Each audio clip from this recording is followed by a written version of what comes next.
नमस्कार दोस्तों, मैं सर्वेश यादव। आज मैं आप लोगों के लिए ऐसी वीडियो लेकर आया हूं कि यदि आप वीडियो के अंत तक बने रहे तो आपको जरूर 11,000 वोल्टेज का झटका लगने वाला है। लेकिन घबराइए मत, ये झटका आपको किसी तरीके का नुकसान नहीं पहुंचाने वाला है, बल्कि आपको अचंभित करके रख देगा, आपको सोचने के लिए मजबूर कर देगा कि क्या ऐसा भी हो सकता है।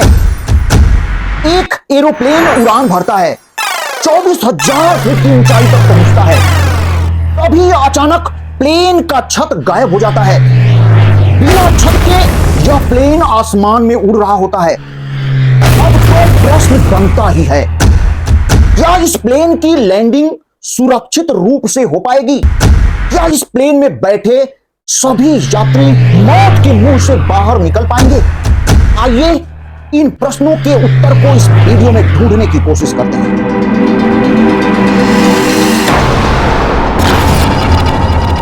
28 अप्रैल 1988 को 1 बजे दोपहर को एलोहा एयरलाइंस की फ्लाइट 243 उड़ान भरने के लिए तैयार की जा रही होती है। फ्लाइट इंजीनियर्स इस प्लेन की चेकिंग कर रहे होते हैं। तब तक आइए हम लोग इस हवाई जगह के बारे में भी थोड़ी सी जानकारी ले लेते हैं। यह हवाई कई आइलैंड्स का समूह है। यह पैसिफिक ओशियन के बीच में स्थित है। यह जगह अमेरिका के अंदर आता है। यह जो हवाई जगह है, इसकी सुंदरता दिल को छू जाने वाली है। ये जो लोकल फ्लाइट्स है, लोग छुट्टियां मनाने के लिए या किसी और काम की वजह से एक आइलैंड से दूसरे आइलैंड पर जाने के लिए इन लोकल फ्लाइट्स की मदद लेते हैं। एलोहा एयरलाइंस की फ्लाइट 243 में पैसेंजर्स बैठ चुके हैं। फ्लाइट्स के सभी दरवाजों को बंद कर दिया जाता है। मौसम सुनहरा है। फ्लाइट रनवे पर पहुंचती है। 1:25 पर यह फ्लाइट उड़ान भर देती है हीलो से होनोलुलु के लिए। प्लान के मुताबिक सब कुछ सही चल रहा होता है, लेकिन इसी बीच फ्लाइट में एक लेडीज पैसेंजर थोड़ी सी परेशानी महसूस कर रही थी। जब यह लेडीज पैसेंजर फ्लाइट में चढ़ रही होती है, तभी इसका हाथ फ्लाइट के गेट पर लगता है और जब वो देखती है तो फ्लाइट की बॉडी पर हल्की सी दरारें दिखाई देती हैं। वो लेडीज पैसेंजर सोचने लगती है कि यदि ये किसी तरीके की परेशानी होती तो फ्लाइट के स्टाफ इसके बारे में सोचते। ये फ्लाइट रोज ही उड़ान भर रही है, तो इस तरीके की कोई नॉर्मल ही दिक्कत होगी। लेकिन दोस्तों, आपको हम बता देते हैं कि यह पैसेंजर जिसको छोटी सी परेशानी समझ रही थी, छोटी सी हल्की फुल्की मिस्टेक समझ रही थी, ये मिस्टेक एलोहा एयरलाइंस की ब्लंडर मिस्टेक साबित होती है और ये थोड़ी ही देर में दिखने वाली है। प्लेन के उड़ान भरने के कुछ ही मिनट बाद एयर होस्टेजेज ड्रिंक सर्व करने लगती हैं। अभी पैसेंजर्स का सीट बेल्ट नहीं खुला है, क्योंकि उड़ान भरने के बाद जब प्लेन एक फिक्स ऊंचाई पर पहुंच जाता है और हॉरिजॉन्टली उड़ने लगता है, तब पायलट्स अनाउंस करते हैं यात्रियों को अपना अपना सीट बेल्ट खोल लेने के लिए। दोस्तों, अभी भी प्लेन की 3 एयर होस्टेजेज प्लेन में ड्रिंक सर्व कर रही होती हैं। फ्लाइट 24,000 फीट की ऊंचाई पर पहुंच जाता है, तभी अचानक प्लेन के अंदर एक जोरदार धमाका होता है। प्लेन की छत आसमान में उड़ जाती है। इसी के साथ कुछ लगेज भी हवा में उड़ने लगते हैं। यात्रियों को सांस लेने में प्रॉब्लम होने लगती है। ऐसा लगता है कि कुछ ही पल में जान निकल जाएगी। सभी लोग कंफ्यूज हैं कि आखिर चल क्या रहा है, अचानक हो क्या गया। तो आइए कहानी को आगे बढ़ाने से पहले थोड़ा सा समझ लेते हैं। दोस्तों, जैसे जैसे धरती से ऊंचाई बढ़ती जाती है, एटमॉस्फेरिक प्रेशर घटता जाता है, हवा पतली होती जाती है, ऑक्सीजन की क्वांटिटी भी कम होने लगती है। और यही कारण है कि बहुत ज्यादा ऊंचाई पर आदमी जीवित नहीं रह सकता, क्योंकि उसे आवश्यकता अनुसार ऑक्सीजन की क्वांटिटी नहीं मिल पाती है। अब बात करते हैं कि बहुत ज्यादा ऊंचाई पर प्लेन में लोग कैसे जीवित रहते हैं। दोस्तों, प्लेन की ऐसी बनावट होती है कि उसमें किसी भी कीमत पर हवा की थोड़ी सी मात्रा ना ही अंदर जा सकती है, ना ही बाहर जा सकती है। अब प्लेन जैसे जैसे हाइट पर जाता है तो उस प्लेन के अंदर एयर प्रेशर सिस्टम लगे होते हैं जो कि ऑटोमेटिक बाहर की एयर को लेकर अंदर भेजते रहते हैं ताकि अंदर का जो एयर प्रेशर है और ऑक्सीजन की क्वांटिटी है वो उसी तरीके से बनी रहे जैसे धरती पर बनी रहती है। यदि किसी कारणवश एरोप्लेन का एयर प्रेशर सिस्टम खराब हो जाता है या काम करना बंद कर देता है तो इस सिचुएशन में सभी यात्रियों के फेस के सामने तुरंत ऑक्सीजन मास्क लटक जाता है। अब सभी यात्री अपने अपने इस ऑक्सीजन मास्क को अपने चेहरे पर लगा लेते हैं, अपने माउथ पर लगा लेते हैं। अब उन्हें प्रॉपर ऑक्सीजन मिलने लगती है जिसे उनको कोई दिक्कत नहीं होती है। यहां पर इन ऑक्सीजन मास्क की क्षमता होती है 15 से 20 मिनट तक ही ये ऑक्सीजन को सप्लाई कर सकते हैं ताकि इतने समय में पायलट अपनी प्लेन को 10,000 फीट की ऊंचाई तक, धरती से 10,000 फीट की ऊंचाई तक ला सकें। जनरली 10,000 फीट की ऊंचाई तक एटमॉस्फेरिक प्रेशर नॉर्मल होता है, ऑक्सीजन की क्वांटिटी भी लगभग नॉर्मल ही होती है। सभी यात्री आसानी से ऑक्सीजन ले सकते हैं और जीवित रह सकते हैं। आइए दोस्तों हम अपनी कहानी की बात करते हैं। प्लेन का छत उड़ चुका है, एटमॉस्फेरिक प्रेशर बेहद कम है, ऑक्सीजन की क्वांटिटी बहुत ही कम है, लोगों को सांस लेने में प्रॉब्लम हो रही है।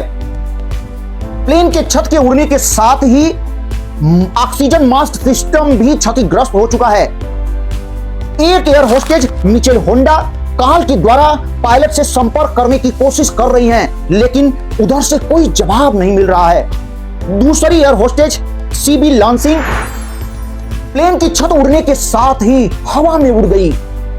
तीसरी एयर होस्टेज जमीन पर गिर जाती हैं और उनका सर फट जाता है और बेहोश हो जाती है। एयर होस्टेज मिचेल होंडा फिर से कॉल द्वारा पायलट से संपर्क करने की कोशिश करती हैं, फिर से कोई जवाब नहीं आता है। तो उनके दिमाग में आता है कि कहीं हमारे पायलट को तो नहीं कुछ हो गया।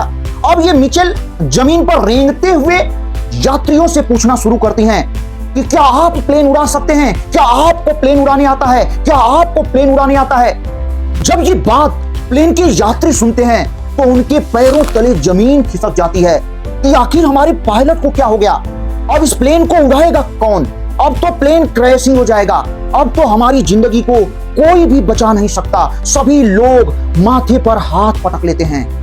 अब मिचेल प्लेन के फर्श पर रेंगते हुए जैसे ही कॉकपिट के नजदीक पहुंचती हैं तो देखती हैं कि उनकी एक साथी एयर होस्टेज जमीन पर गिरी पड़ी हैं। और मिचेल जब कॉकपिट की तरफ देखती हैं तो कॉकपिट ब्लैक है, उसके अंदर कुछ भी इन्हें दिखाई नहीं दे रहा है। दोस्तों हालत काफी दयनीय बनी हुई है, ऑक्सीजन की मात्रा बेहद कम है, हवाएं तेज चल रही हैं, इतनी अधिक ऊंचाई पर टेम्परेचर भी बहुत कम है, -45 डिग्री सेंटीग्रेड है। यदि कहीं से ऑक्सीजन मिल भी जाती है तो इतने कम ताप पर यात्रियों का बचना मुश्किल है। सभी यात्री टी शर्ट, शर्ट या गर्मियों वाले कपड़े ही पहने हुए हैं। अब तो मिचेल ही इकलौती थी जो कि होश में थी, इनके अलावा सभी यात्री धीरे धीरे अपना होश खोते जा रहे थे। मिचेल लगातार पायलट से संपर्क करने की कोशिश कर रही थी लेकिन उधर से कोई जवाब नहीं मिल रहा था।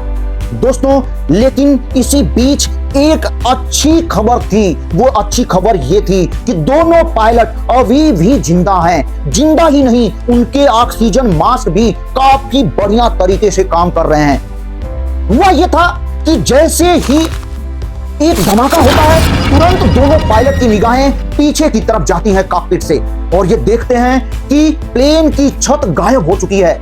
अब दोनों ही पायलट अपने अपने ऑक्सीजन मास्क को अपने माउथ पर लगाते हैं और सिचुएशन को हैंडल करने में लग जाते हैं। प्लेन को तेजी से डिसेंट कराने लगते हैं। इनके डिसेंट कराने की स्पीड 4000 फीट प्रति मिनट होती है। इसी बीच एक बुरी खबर भी थी। इस प्लेन का जो नोज था वो लगभग 1 मीटर नीचे झुक चुका था। ऐसा लग रहा था कि कुछ ही मिनट में प्लेन का नोज वाला पार्ट प्लेन से अलग हो जाएगा। इस प्लेन में एक लेडीज पायलट थी। ये पायलट होनोलुलु एयरपोर्ट के एसीटी से संपर्क करती हैं और अपनी प्रॉब्लम को बहुत कम समय में बताती हैं। होनोलुलु एयरपोर्ट के एसीटी कहते हैं कि आप होनोलुलु छोड़िए, पास के ही माउई एयरपोर्ट पर इस प्लेन को लैंड कराने की कोशिश करिए। अब ये पायलट माउई एयरपोर्ट से संपर्क करती हैं और वहां पर कहती हैं कि हम लोग यहां पर कुछ ही समय में इस प्लेन की इमरजेंसी लैंडिंग कराने वाले हैं, आप पूरी इमरजेंसी सर्विस को तैयार रखिए।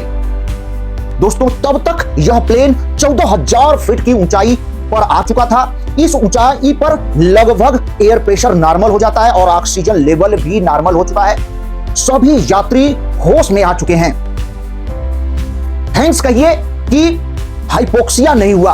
हाइपोक्सिया का मतलब है ऑक्सीजन की कमी से कुछ ही मिनट में बेहोश हो जाना, इसके बाद कुछ ही समय में मौत हो जाना। अब माउई एयरपोर्ट के इसकी द्वारा इमरजेंसी अलार्म को बजा दिया जाता है। सभी इमरजेंसी सर्विसेज जैसे फायर ब्रिगेड, एम्बुलेंस को इंडिकेट कर दिया जाता है। सभी इमरजेंसी सर्विसेज रनवे के चारों तरफ तैयार हो जाती हैं। एयरपोर्ट के सभी लोग इस इमरजेंसी लैंडिंग का इंतजार करने लगते हैं। अब प्लेन 1000 फीट की ऊंचाई पर आ चुका था, लेकिन तभी एक और बड़ी समस्या सामने मुंह खोले खड़ी थी। दोस्तों, 1000 फीट ऊंचाई वाला हालियाकाला समिट नाम का एक पहाड़ प्लेन और माउई एयरपोर्ट के बीच ही था। दोस्तों, अब पायलट अपनी प्लेन की स्पीड कम करने लगते हैं, धीरे धीरे करने लगते हैं, ताकि प्लेन को अच्छी तरीके से कंट्रोल किया जा सके और इन पहाड़ियों के बीच से आसानी से निकाला जा सके। जैसा पायलट सोच रहे थे, ठीक वैसा ही होता है। प्लेन को पायलट आसानी से बचते बचाते इन पहाड़ियों के बीच से बाहर निकाल लेते हैं।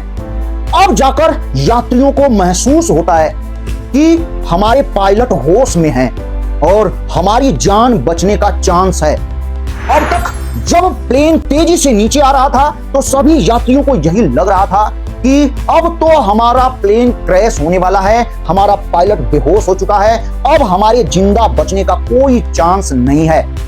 फिलहाल यात्री भय से थोड़ा सा बाहर थे, लेकिन ये भय तो तभी खत्म होगी जब सभी यात्री अपने पांव जमीन पर रख देंगे। दोस्तों, फिलहाल ये प्लेन एयरपोर्ट के पास पहुंच चुका है। अब इस प्लेन को लैंड कराना है। अब पायलट लैंडिंग गियर को नीचे करते हैं और लैंडिंग गियर को नीचे करने के साथ ही प्लेन के पहिए नीचे हो जाते हैं। प्लेन में 3 जगह व्हील्स होती हैं, 2 पीछे की ओर और 1 आगे की ओर। पीछे के दोनों व्हील्स नीचे हो जाते हैं, लेकिन जो नोज वाला व्हील्स था वो नीचे नहीं होता है। ये देखकर पायलट काफी परेशान हो जाते हैं। वो सोचते हैं कि यदि इस तरीके से प्लेन को लैंडिंग कराया जाए तो निश्चित रूप से बीच वाला पार्ट जो कमजोर हो चुका है वो टूट जाएगा और हमारा प्लेन क्रैश हो जाएगा और विस्फोट भी हो सकता है, बहुत ज्यादा क्षति हो सकती है। लेकिन दोस्तों, इसके अलावा पायलट के पास कोई और ऑप्शन भी नहीं था। मजबूरी में पायलट इसी तरीके से प्लेन को लैंड कराते हैं। जैसे ही प्लेन जमीन पर अपना पैर रखता है, अपने व्हील को टच करता है, सभी यात्रियों में खुशी की लहर दौड़ उठती है। दोनों पायलट भी काफी खुश थे, क्योंकि जिस दुर्घटना की आशंका थी वो नहीं होती है। प्लेन धड़-धड़ करते हुए आगे बढ़ रहा होता है रनवे पर और कुछ ही समय के बाद प्लेन आसानी से माउई एयरपोर्ट पर लैंड कर जाता है। लोगों में खुशियों की लहर दौड़ पड़ती है, पूरा रनवे खुशी से पागल हो गया होता है। दोस्तों, यह सच्ची कहानी किसी चमत्कार से कम नहीं है। कैप्टन पायलट की सूझबूझ की वजह से ही इतना बड़ा प्लेन क्रैश होने से बच गया और सभी यात्रियों के जीवन को धरती पर पहुंचा दिया गया। इस कहानी से यही शिक्षा मिलती है कि सही रास्ते पे लगातार संघर्ष करते रहना चाहिए, तभी सफलता मिलेगी। और हम भगवान से प्रार्थना करते हैं कि आप भी लगातार संघर्ष करते रहें और एक दिन आपको सफलता जरूर मिलेगी। अब आप लोगों से यही गुजारिश है कि आप लोग आशीर्वाद के रूप में हमारे चैनल को जरूर सब्सक्राइब कर लें और यहीं पर हम अपने वीडियो को समाप्त करते हैं। नमस्कार दोस्तों, प्रणाम दोस्तों, मैं सर्वेश यादव।